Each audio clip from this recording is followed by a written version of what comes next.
ragazzi e benvenuti in questo nuovo video. Dopo tantissimo tempo siamo tornati, circa 3 settimane, credo 2 o 3 settimane sicuramente dall'ultimo video. Mi scuso ovviamente per non aver fatto gli auguri di buon Natale, ma purtroppo non ho potuto. Allora, oggi ritorneremo con un nuovo gioco chiamato Wooden Floor 2 Reception. Ovviamente metterò il link in descrizione e dopo aver scaricato il file fate doppio clic. Nel caso in cui avete Windows 10 8.1 o Windows 8 dovete fare solo doppio clic e si aprirà normalmente. Se avete invece una versione inferiore a Windows 8 come Windows 7 o XP, ci sarà bisogno di Demon Tools Lite, un altro programma che fa le stesse funzioni di Windows 8, 8.1 e Windows 10. Comunque, dopo questa breve info, andiamo, dopo aver scaricato, cliccate su Setup, fate sì, fate Next, qui scegliete la cartella dove installare il gioco, contando che sarà di circa 1 GB. Facciamo avanti, qui creiamo l'icona su desktop, facciamo installa, dovrebbe essere abbastanza veloce, infatti. Ok, intanto mentre lui estrae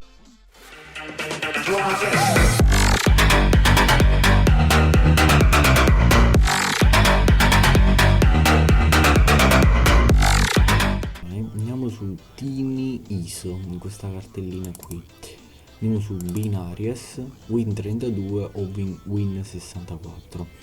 ok, qui intanto ha finito, sì, ok, facciamo su Finish.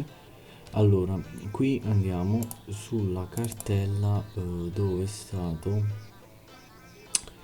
eccolo, ok, come ben vedere qui c'è Binaries, questa cartella qui, e Win32 e Win64, come potete ben vedere qui c'è un sacco di roba.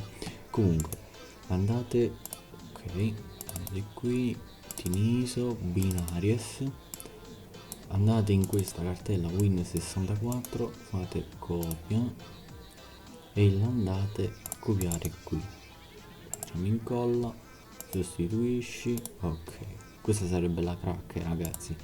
Vabbè, poi ritorniamo qui su Binaries, Win32, copia,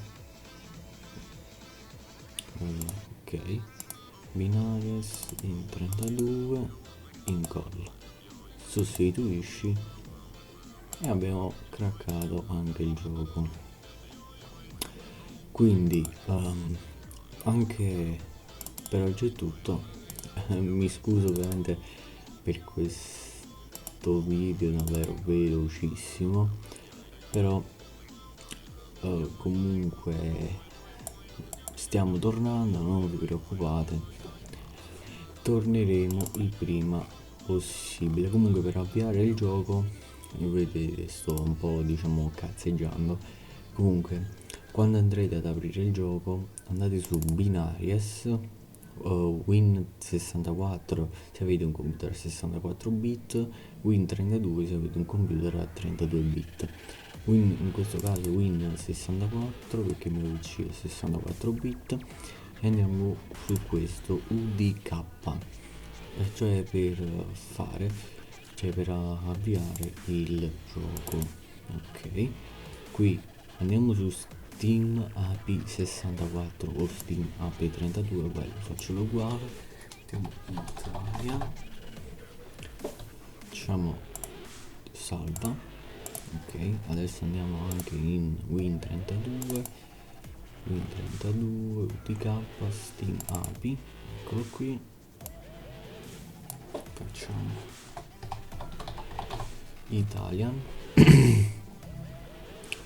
facciamo salva e abbiamo finito anche per oggi. Stiamo mettendo anche in italiano, quindi anche per oggi è tutto da i craccatori.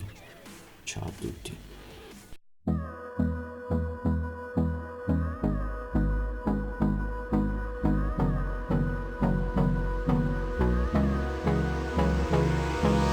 Hold me close till I get up. Time is barely on our side.